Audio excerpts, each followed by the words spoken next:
10 сынып физика пәні номері 1 сабақ. Тақырыбы дене қозғалысы кинематикасының теңдеулері мен графиктері.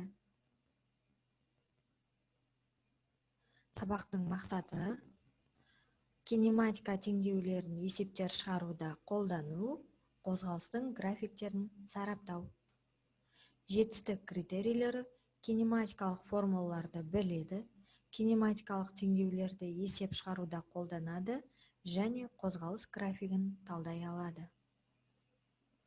Түзу сызықты тең айнымалы қозғалыс тақырыбы үдеу және түзу сызықты тең айнымалы қозғалыс кезіндегі жылдамдық пен орын ауыстыру тақырыптары бұған дейін 9 сыныптан бізге белгілі.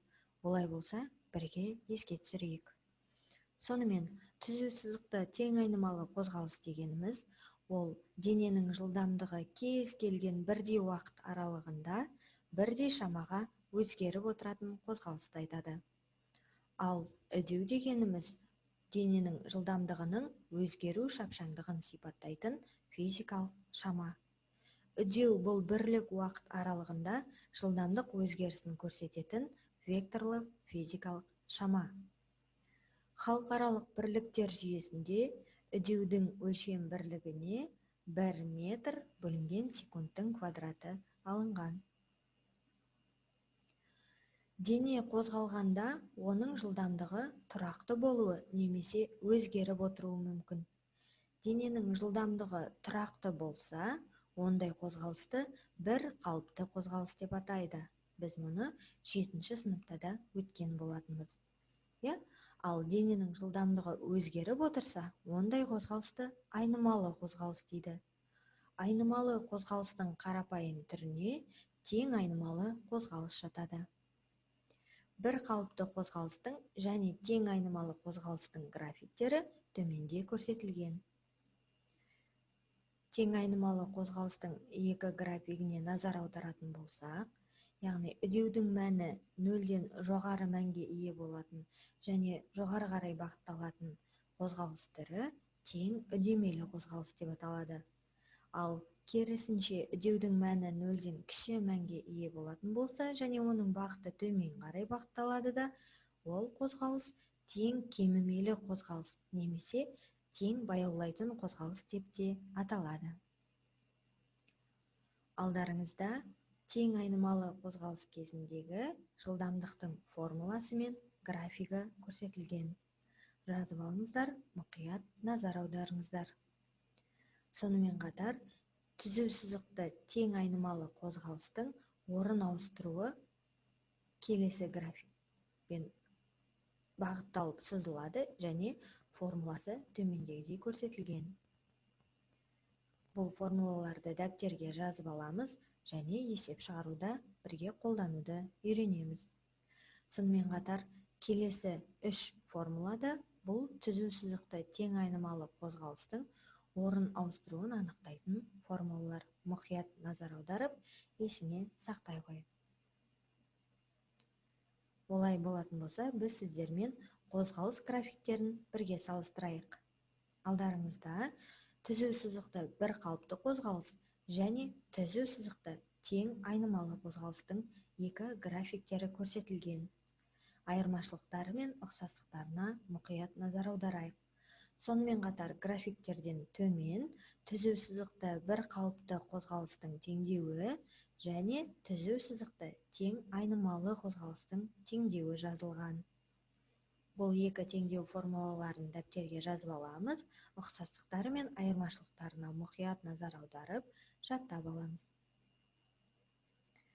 Тең айнымалы қозғалыс кезінде орын ауыстырудың уақытқа тәуелділік графигі келесідей салынады. Мұқият назар аударыңыздар. Және тең айнымалы қозғалыс кезіндегі жолдың уақытқа тәуелділік графигі келесі суретте көрсетілген.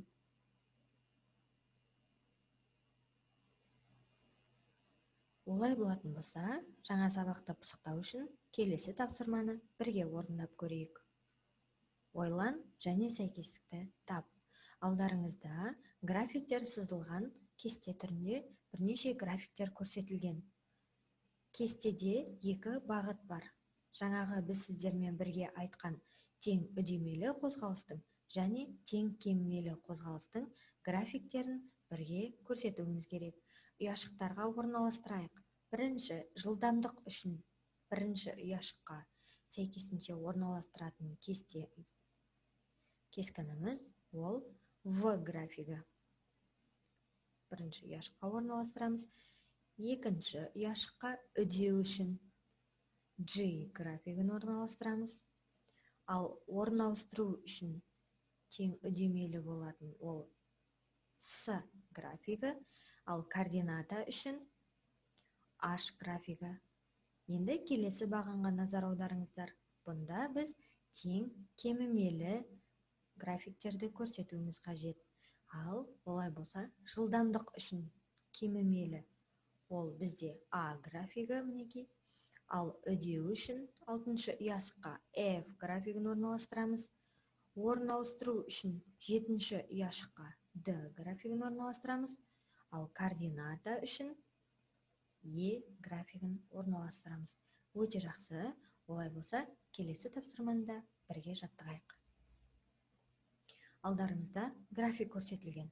Сәйкесінше графикке қарап, бастапқы жылдамдықты анықтауымыз қажет. Бұл бізде көрініп тұр. Графиктен бастапқы жылдамдығымыз 3 метр бөлінген секундқа тең. Ал қозғалыстың түрі графиктен көрініп тұрғандай төменге қарай бағытталып тұр, демек бұл тең кемімелі деп аталады. Ал енді графикке қарап отырып, суретке қарап отырып, жылдамдықтың теңдеуін бірге жазайық. Олай болса, V тең болады 3 азайту T жылдамдықтың теңдеуі болып табылады. Келесі орын ауыстырудың шамасы. Формулаға қойып мәнін анықтайтын болсақ, бізде орын ауыстырудың шамасы 4,5 метрге тең болады екен. Келесі тапсырма графикке арналады. Суретте уақыттың бір мезетінде жылдамдықтың өзгерткен дененің қозғалыс графигі көрсетілген. V1 және V2 жылдамдықтарын тап. Мінекей дұрыс жауабын бердім сіздерге. V1 3,3 және 20 метр секундтар. Толық мәндерін дәптерге жазып көрсетулеріңізге болады, шығарылу жолдарын. Ал келесі тапсырманы енді өз бетіңмен орындап көр. Бұл жерде дененің қозғалыс теңдеуі берілген. X тең болады 4 қосу 2T. Қосу T квадрат теңдеуі берілген. Бастапқы жылдамдықтың және үдеудің шамасын анықтаңдар. Яғни формулаға қойып, V нөлевой және A мәндерін анықтайсыздар. Сонымен бүгінгі сабақтан түсінгенімізді дәптерге келесі сөйлемдерді толықтыру арқылы өз ойларыңызды жаза қойыңыздар. Бірінші, яғни бүгінгі сабақтан менің үйренгенім. Екінші, маған сабақтан ұнағаны. Үшінші, мен өз жұмысыма қанағаттанған себебім. Және төртінші, менің ұсынысым.